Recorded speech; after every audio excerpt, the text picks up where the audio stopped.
Hello and welcome once again to the video. In this one, I shall be continuing my look at every race in the 2023 Formula One World Championship. This one being round number 17. Qatar, or Qatar, as some people pronounce it. That may well be the correct way, but I tend to say Qatar. But I'm prepared to accept that Qatar may actually be correct. I just don't think it sounds correct, but it may well be. Okay, so the Qatar Grand Prix. Once again, my usual routine is to list the finishing order of the 20 drivers, then the top 10 in the Drivers' Championship, then the rundown in the Constructors' Championship. So, let's start.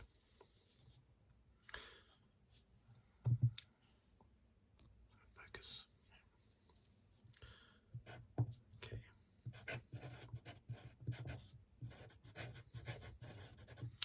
Verstappen.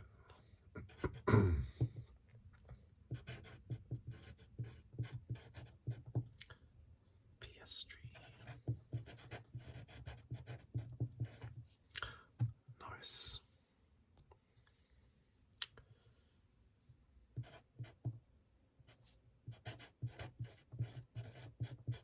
Russell.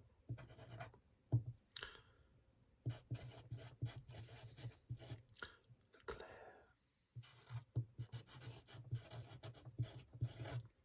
Alonso. Ocon. Bottas. Joe.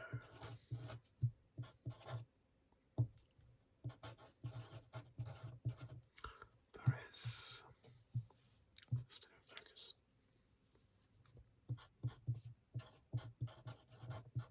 Stroll.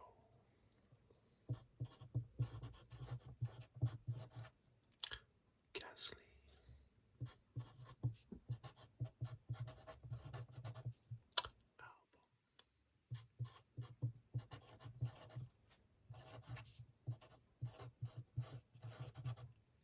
Magnussen. Tsunoda. Hulkenberg.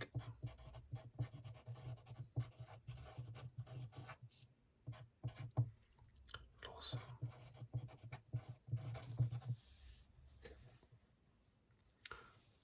And then we've got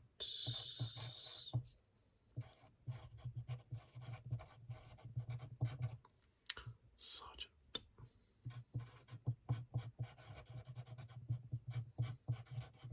Hamilton.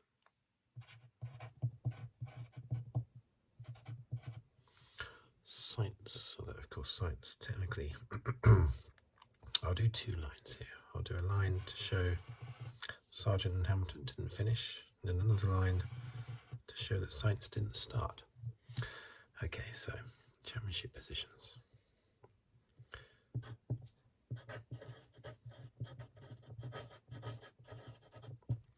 Verstappen, 4-3-3. Perez, 2-2-4.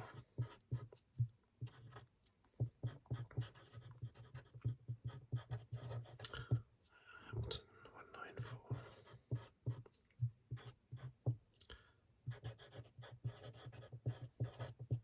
Alonso, 1-8-3. Sainz, 1-5-3. 6th. 1-4-5. Norris, 7th. 1-3-6.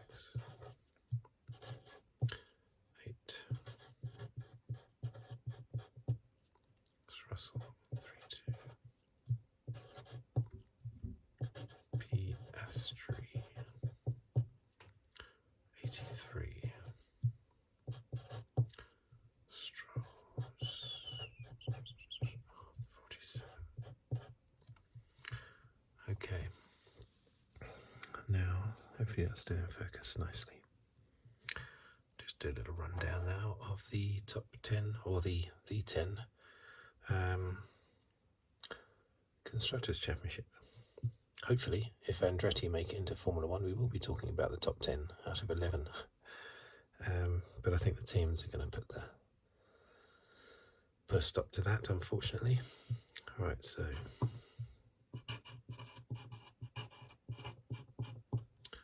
Redbull 657.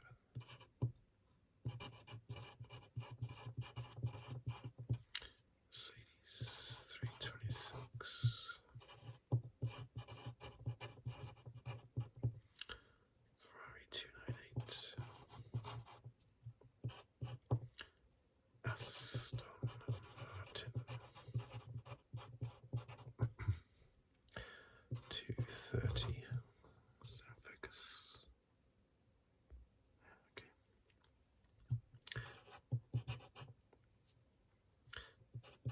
McLaren 219. Alpine 90.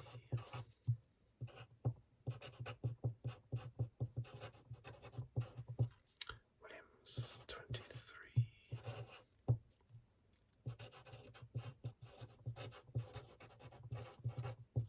Alfa Romeo 16.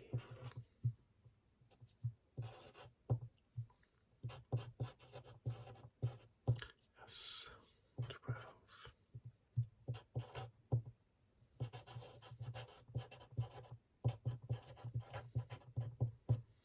AlphaTauri 5. Okay, so there we have it. So now this was, of course, a sprint race weekend as well. As regular viewers of this series will know, I'm not a fan of the sprint races. Yes, I prefer them to practice sessions, but I would always prefer them to just have a longer race, although maybe not this Qatar Grand Prix in these conditions. Maybe even one more lap might have caused a lot of damage to some of the drivers. So, but ordinarily, say an extra 10 laps onto the race, I would prefer that to a sprint race. I just think the sprint race is just, they're like cardboard Grand Prix, basically. It's not the real McCoy. Plastic, or say plastic Grand Prix. That's what it feels like. And they scrap and they fight. There were loads of overtaking manoeuvres, lots of action in the sprint race, but it's only over 18 laps. Normally the driver at the front ends up winning, and it happened again. Piastri, his first sprint win. Very good performance. Fantastic performance by Piastri. I'm not going to take that away from him. I just think the actual format it's not a good one. They're scrapping over so few points. He won the race and he only got 8 points. So hold on a minute.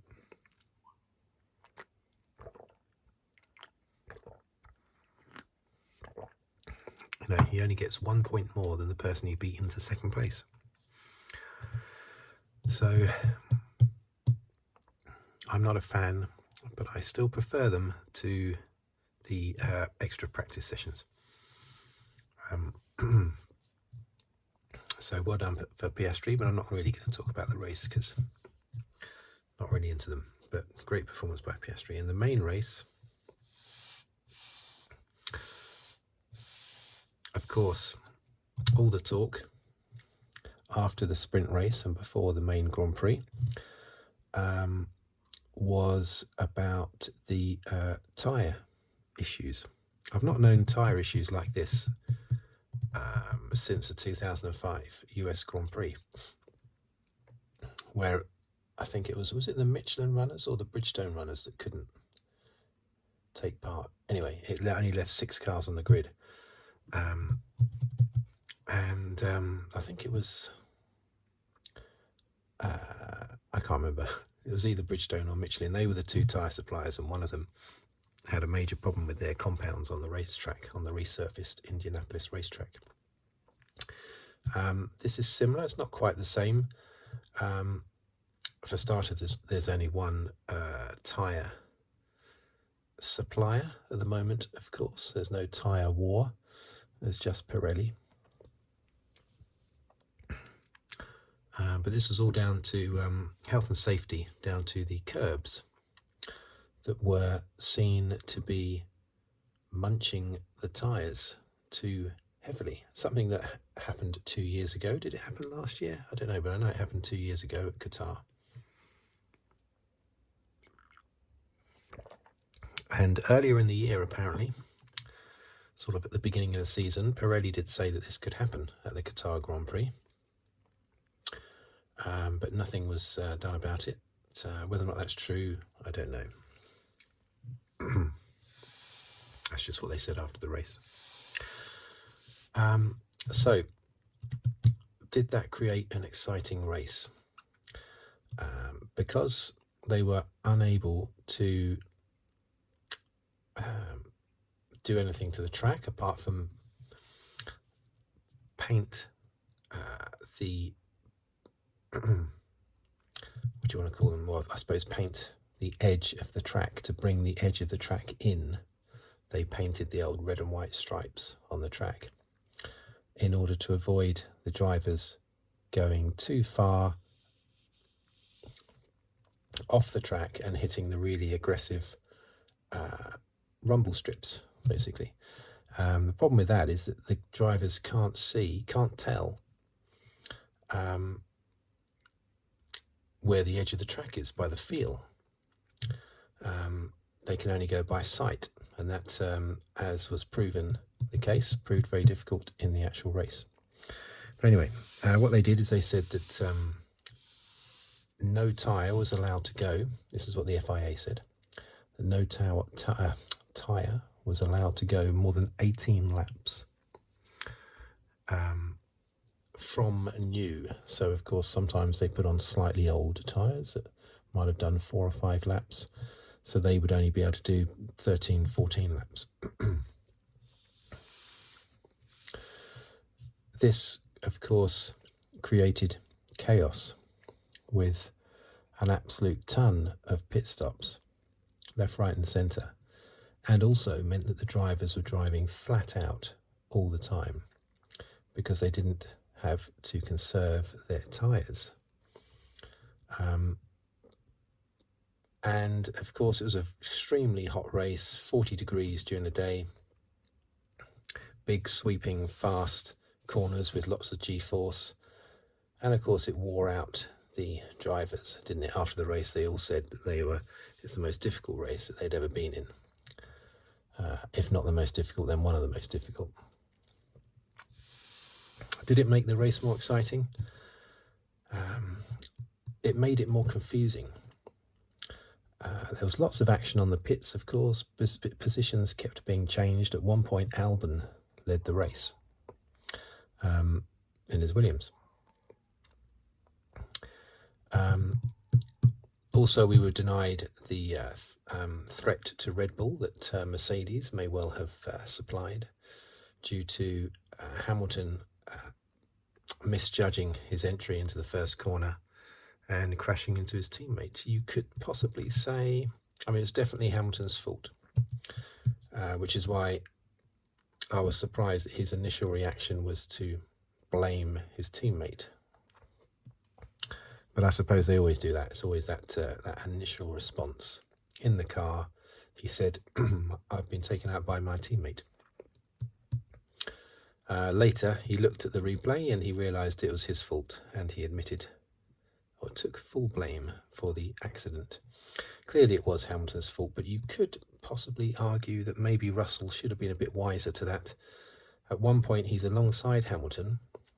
He's behind Verstappen, Russell. So you've got Verstappen there, you've got Russell behind him, and Hamilton is here, already alongside Russell. Russell then decides to pull out to overtake Verstappen, which makes Lewis pull out as well. And he then, of course, tries to overtake Russell and Verstappen. Russell gets caught in the sandwich. Maybe Russell should have thought, hello, Hamilton's making use of his soft tyres. He was on mediums, Russell. So maybe he could have thought, Lewis is on soft tyres. He's already alongside me. I think I'll just stay in Verstappen's wake here and see what Hamilton's going to do around the outside into turn 1. That would be the sensible thing for Russell to do. Doesn't mean the accident was his fault. It was totally Hamilton's fault. But Russell could have done something there to have avoided that incident ever happening, because he knew that Hamilton was on faster tyres. But anyway, it is what it is. It's totally Lewis's fault. Russell seemed to at first blame, as they always do, as Hamilton did himself, always blame the other driver instinctively, straight away, default reaction. Then later on the radio, he said, "Oh, sorry guys, I wasn't looking behind me, I was just looking in front." He seemed to be taking the blame for it, which was strange, because he wasn't to blame for it. He could have done something to avoid it, as I said, but he wasn't to blame for the accident. And then later on again, he said that he saw a replay on the TV, one of the big TVs, as he's driving along. And he immediately changed his stance and said, "Oh, it's definitely, I can't believe it." He didn't say it's definitely Lewis's fault, but the words he said meant that he knew it was Lewis's fault, which it was. Anyway, that was a real shame, because the Mercedes I'm sure would have been very competitive with Verstappen. Well, possibly anyway. They could have had a second and a third ahead of the two McLarens, because they were super quick, the Mercedes. I mean, look how well Russell recovered. Knocked it to the back of the field, had to have an early pit stop straight away on lap 1. Came back to finish in 4th place. A distance behind the two McLarens, but still 4th place, ahead of the Ferrari, the one Ferrari of Leclerc and Alonso. Fantastic performance. So that was great, seeing Russell come through the field, but I was totally confused watching it. Well, I don't know if confused is the right word. I didn't enjoy the fact that every time I looked at the rundown, it looked totally different, because cars were in and out of the pits constantly, all the time. In a way, it's good, because it meant they were able to go flat out. There's no tyre management, which in a way is good, but it also made it so messy. You couldn't tell who was in what genuine position, apart from Verstappen in 1st place. You couldn't really tell what was going on a lot of the time. And for that reason, it was my least enjoyable race this year. It's just a bit of a mess. I even watched the highlights afterwards, which I don't normally do. But I thought, have I missed something here? Because I don't really know what happened in that race, apart from Verstappen winning, Russell coming through the field, and the McLaren's doing well. I don't know anything else, because it was all over the place. And I still didn't really know much more after watching the highlights either. I actually missed the days of no pit stops. Back in the 80s, they would sometimes you'd have a pit stop. A driver would decide, or a team would decide, right, we're going to have a pit stop, or we're not going to have a pit stop. Often the pit stop would be unplanned. You'd get races like Silverstone 87, where the two dominant Williams, neither of them was going to have a pit stop the whole race. But then Mansell had a little vibration in one of his tyres, so decided to have a pit stop. And he came in and he fell 30 seconds behind PK, and then famously caught him and passed him with 2 laps to go.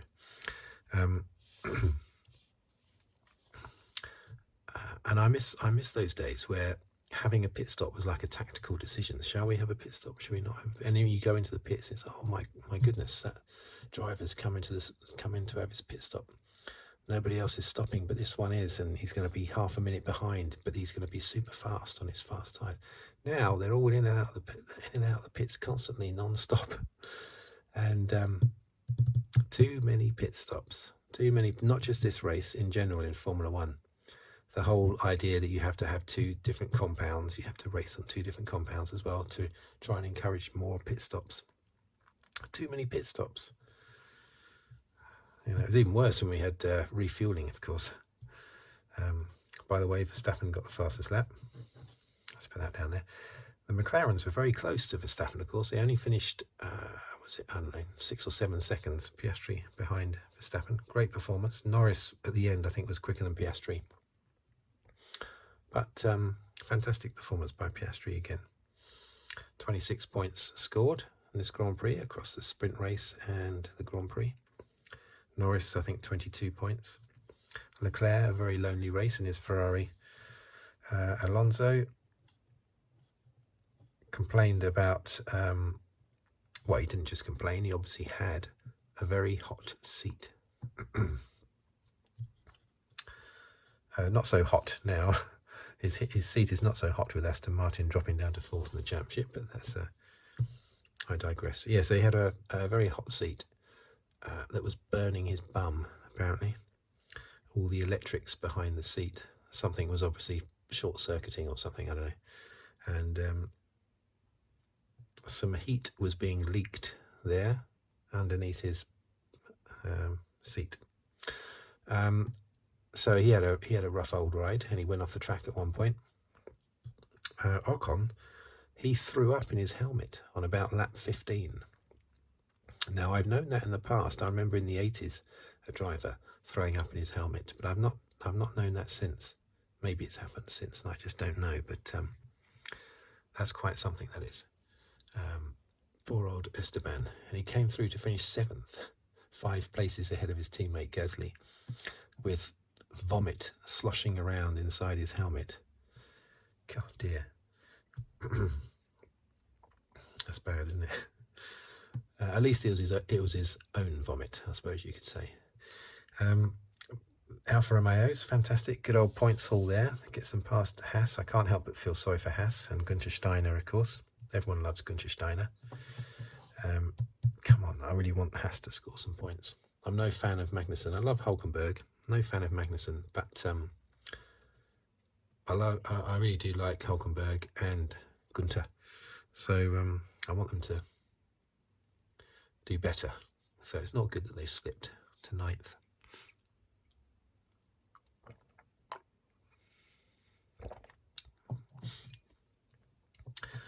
So yeah, Stroll, who beat up his fitness instructor, didn't he? I suppose that shows how fit he was, that he was able to beat up his fitness instructor. He didn't beat up his fitness instructor. It was his trainer, wasn't it, or something? Yeah, but he didn't beat him up. Okay, he just appeared to shove him at the back of the. You couldn't really see properly, could you? His trainer sort of walked around the corner, and then Stroll gave someone a massive shove, and he'd already shoved his trainer a little bit when he got out of the car as well. So it does look like it was the trainer that got it twice there. Stroll very frustrated with his qualifying. But if you can shove your trainer, your physical trainer around, that shows how fit you are. Although, of course, that trainer would never push back, would he? Not with Stroll, the son of the boss. So that must be particularly galling for Stroll to be 11th. He finished 9th and then incurred penalties for, of course, track limits. What else? And as Stroll said himself after the race, they've painted these lines on the edge of the track to basically bring the curb in.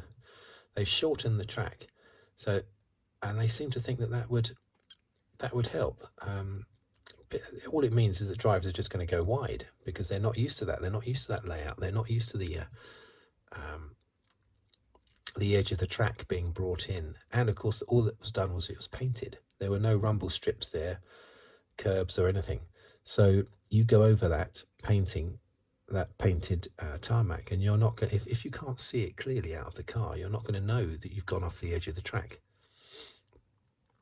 So yeah, I don't know how that worked. I think the problem with the tyres at this race was solved probably by not doing more than 18 laps. But I don't, changing the actual circuit, I don't think that did anything at all apart from create a ton of track limit issues. Like Perez had loads of them. They had all sorts of problems in qualifying and the race. Down in 10th place. What a disaster. But yeah, Stroll, terrible, very unfortunate. Gasly, Albon, Magnussen and Hulkenberg. Yeah, well, again, Haas, poor old Haas, they're not really doing anything, are they? Tsunoda wasn't able to do anything. Albon was further up the field early on, but then just sort of drifted back. Lawson finished, but miles behind. Sargent was very unwell. He had been unwell earlier in the week, apparently, and clearly had not fully recovered and they think was a bit dehydrated. You don't want to go into a race like this if you're already a bit dehydrated from being ill. So not surprising that he retired. Hamilton, of course, was out, and Sainz had a fuel leak that they couldn't fix before the race, and so he was not able to start. Verstappen's 49th win.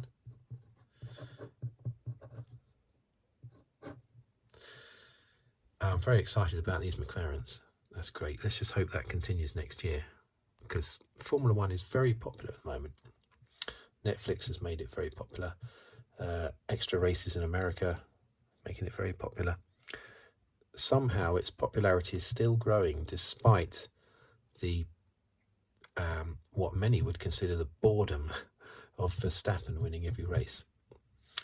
I don't see it as boredom. I see it as, I'm a true F1 fan, so I just see it as making history. Yes, I don't want him to win every race. I want Hamilton, and personally, I want the British drivers to come up and beat him. But at the same time, witnessing history. So I think, for instance, some might be surprised, but I will, when it comes out, I will probably buy a little model of Verstappen's 2023 F1 car, simply because that's the car that won 10 races on the trot. A history-making car. I'm no Verstappen fan, but I will probably buy that, even though I don't have many Formula One cars, but that would be one that I want simply because of the history that's attached to it. 10 wins on the trot. Have to respect that. So 200 points there. 209 points ahead of Perez. That's incredible.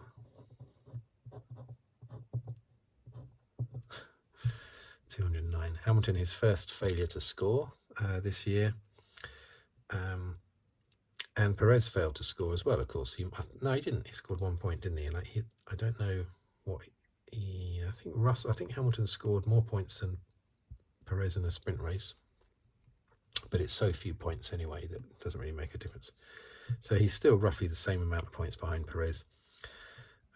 Alonso could well catch Hamilton, possibly. Who knows? I think the McLaren's couldn't. The Mercedes is good enough to hold off Alonso. Sainz too far behind now, I reckon. Norris, so look at that. Norris, he's got past Russell. Who'd have thought that earlier in the season, before Austria? Norris has overtaken Russell, munching into Leclerc now, and he's racking up podium after podium. 3 podiums on the trot, 5 podiums from the last 7 races.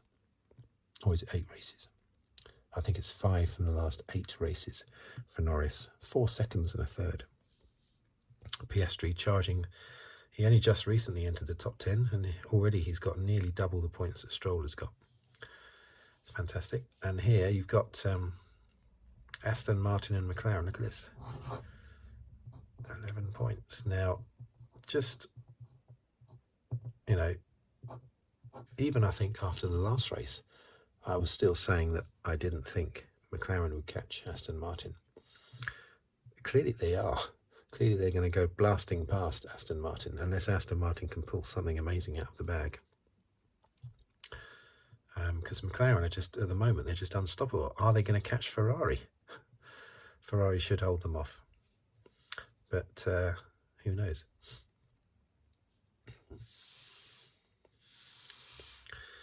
So, Red Bull, 657 points. Will Ferrari catch Mercedes? No, I don't think so.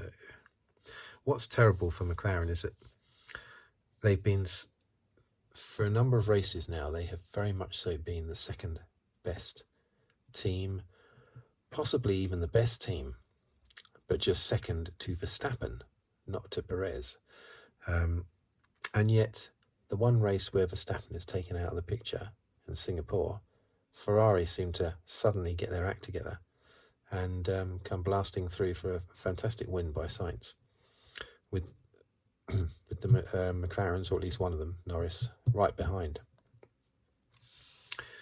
It's very unfortunate for McLaren, but I don't think they're begrudging that too much. I think they're too excited by all these second and thirds when they were getting nothing at the start of the season.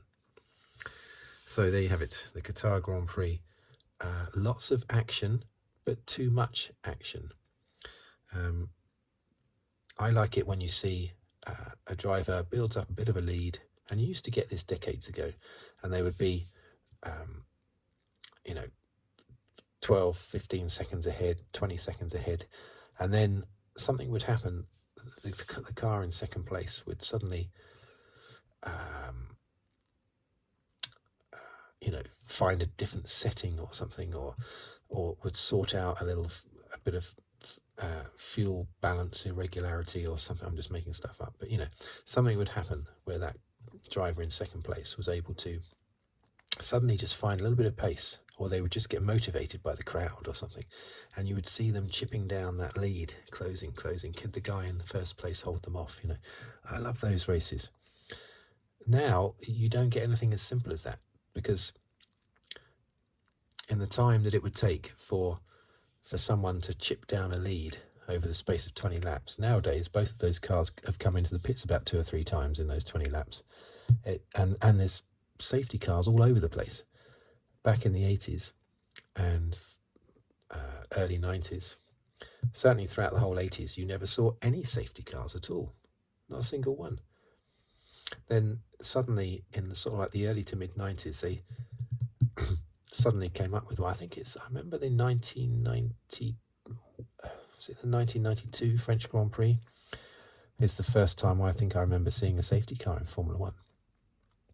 Nowadays, they're there all the time. Virtual safety or safety car, you almost expect it. Because I used to criticise IndyCar for that. I used to say it's ridiculous that a guy manages to build up a lead and then it gets wiped out because a bird has pooed on the circuit and they have to bring out a safety car for it. Just an excuse to draw the field together, which they did and still do in IndyCar all the time, and NASCAR. And I was proud of the fact that Formula One didn't do that, and they're getting more and more like that every year. But anyway, I'm ranting a little bit. But too many stops. Flat out racing, which is fun, yes, but too many pit stops. It's too confusing. Too stop-start, the racing, Anyway, so where's the next race? I think it's in Austin, Texas, isn't it? The US Grand Prix in Austin, Texas. That's a great circuit. I love that circuit, and it normally produces great racing there.